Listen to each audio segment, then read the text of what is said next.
আউযুবিল্লাহি মিনাশ শাইতানির রাজিম। বিসমিল্লাহির রহমানির রহিম।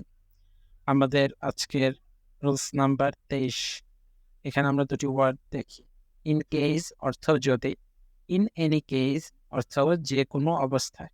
ইন কেস অর্থ যদি, ইন এনি কেস অর্থ যেকোনো অবস্থায়। এটা আমরা কোথায় ব্যবহার করব?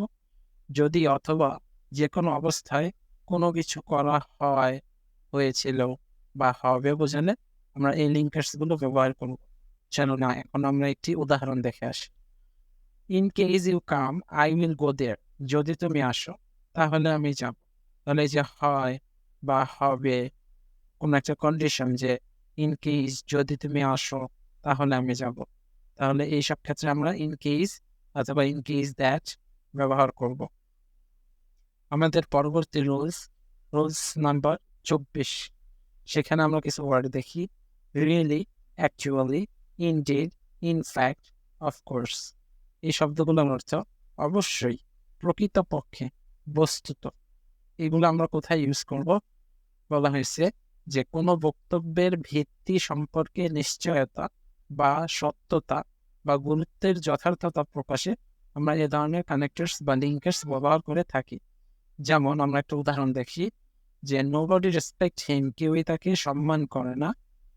হি is not an honest man, সে একজন অনেস্ট মানুষ না, অর্থাৎ সৎ লোক না।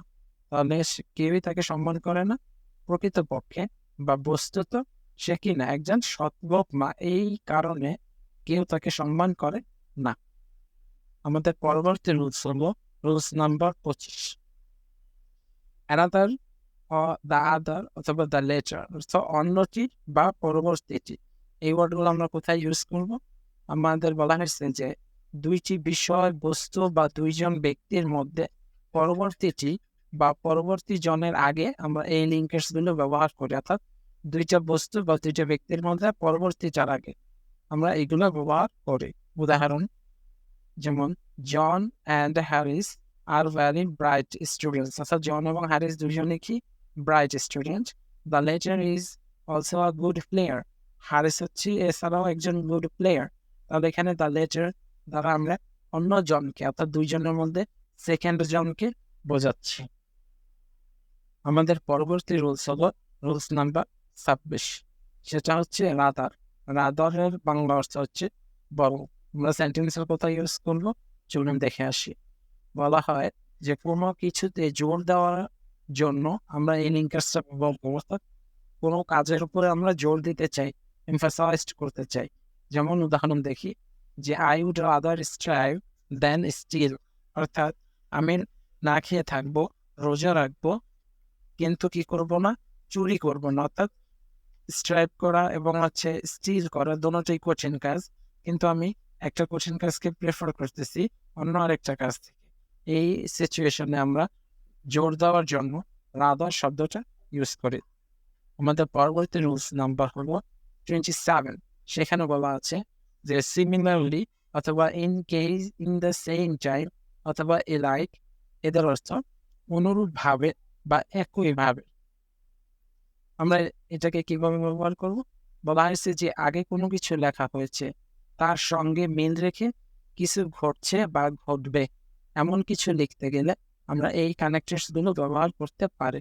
অর্থাৎ আগে আমি কোনো একটা কথা বলছি এবং তার সঙ্গে মিল রেখে পরবর্তীতে আরো কিছু ঘটতে পারে বা ঘটছে, এইরকম হলে আমরা এই লিঙ্কার্স গুলো ব্যবহার করি। একটা উদাহরণ দেখি যে you have done the work nicely, তুমি খুব সুন্দরভাবে কাজটা করেছো। She has done the work, সেও এই কাজটা করেছে। সিমিলারলি একইভাবে অথবা ইন দ্য সেম ওয়ে, অর্থাৎ একইভাবে তুমিও কাজটা করেছো, সেও একইভাবে কাজটা করেছে। অর্থাৎ আমরা বলছিলাম একই অর্থে আমরা এই ওয়ার্ডটা ব্যবহার করতে পারি। আমাদের পরবর্তী রুলস হলো রুলস নাম্বার 28। সেখানে কিছু ওয়ার্ড ইউজ করবো আমরা, যেগুলো হলো according to, in accordance with, accordingly. এদের অর্থ অনুসারে বা অনুযায়ী। এই ওয়ার্ডগুলো আমরা কোথায় ইউজ করব? চলুন আমরা দেখে আসি। বলা হয় যে আগের কোনো কাজ, ঘটনা বা বিষয়বস্তুর সঙ্গে তাল মিলিয়ে কোনো কাজ, ঘটনা বা বস্তু যদি সম্পাদিত হয় তখন আমরা এই ওয়ার্ডগুলো ইউজ করব। অর্থাৎ আগের সাথে সম্পর্কযুক্ত পরবর্তী ঘটনার ক্ষেত্রে বা কাজের ক্ষেত্রে আমরা এই ওয়ার্ডগুলো ইউজ করবো। একটু উদাহরণ দেখি। Teacher is not only a good student but also a good player. তাহলে আমি বলতে পারি যে অ্যাকর্ডিং টু মি অথবা অ্যাকর্ডিং টু আওয়ার টিম, যে teacher is not only a good student but also a good player. So rules অনুযায়ী এখানে আমরা অ্যাকর্ডিং টু শব্দটা ভার্স নাম্বার 29 সেই এখানে আমরা শিখব যে পর্যন্ত অর্থে চিল ব্যবহার করা হয় এবং যে পর্যন্ত না এই অর্থে আমরা আনচিল ব্যবহার করি, অর্থাৎ কোনো কাজ পর্যন্ত চিল, কোনো পর্যন্ত না অর্থে আনচিল। আমাদের পরবর্তী উদাহরণ যে প্রে টু আল্লাহ, আল্লাহর কাছে প্রার্থনা করো, টিল দ্য সানরাইজ, যতক্ষণ না সূর্য উঠছে, অর্থাৎ যতক্ষণ সূর্য উঠছে বা যতক্ষণ পর্যন্ত সূর্য আছে অর্থাৎ সূর্য উদিত আছে তুমি আল্লাহর কাছে প্রার্থনা করতে থাকো। ওকে, আমাদের পরবর্তী রুলস হলো রুলস নাম্বার 30। সেখানে বলা হয়েছে যে স্টিল বা টিল নাও বা ইভেন নাও এগুলোর অর্থ যে এখনো বা এখন পর্যন্ত, এখনো বা এখন পর্যন্ত। আমরা এই ওয়ার্ডগুলো কোথায় ইউজ করবো চলুন দেখে আসি।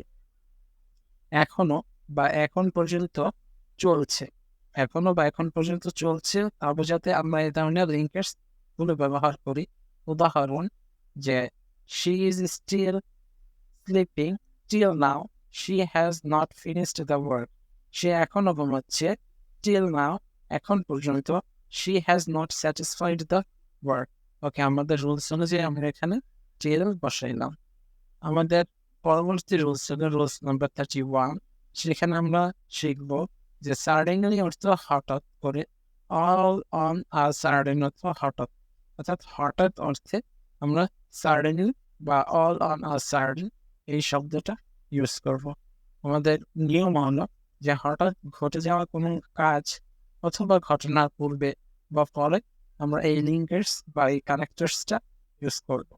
যেমন উদাহরণ যে we were making along the street, suddenly a man came to us running, অর্থাৎ আমরা রাস্তা দিয়ে হাঁটতেছিলাম একা একা, হঠাৎ করে একটা লোক came to us running হেঁটে আমাদের দিকে আসলো। তাহলে এই যে হঠাৎ করে অর্থে আমরা suddenly শব্দটা ইউজ করতে পারি। আমাদের পরবর্তী রুলস হলো যে ইফ, ইভেন ইফ, আনলেস এদের অর্থ হচ্ছে যদি, এমন কি, যদি অথবা যদি না। আমরা এগুলো কোথায় ইউজ করি চলুন দেখে আসি। যদি বা এমন কি যদি বা যদি না অর্থ যদি প্রয়োজন হয় তখন আমরা এই ওয়ার্ডগুলো ইউজ করি। আমরা একটা উদাহরণ দেখি যে আনলেস ইউ ওয়ার্ক হার্ড, যদি না তুমি কঠোর পরিশ্রম করো, you will not shine in life, তাহলে তুমি লাইফে কি করতে পারবো না, শাইন করতে পারবে না।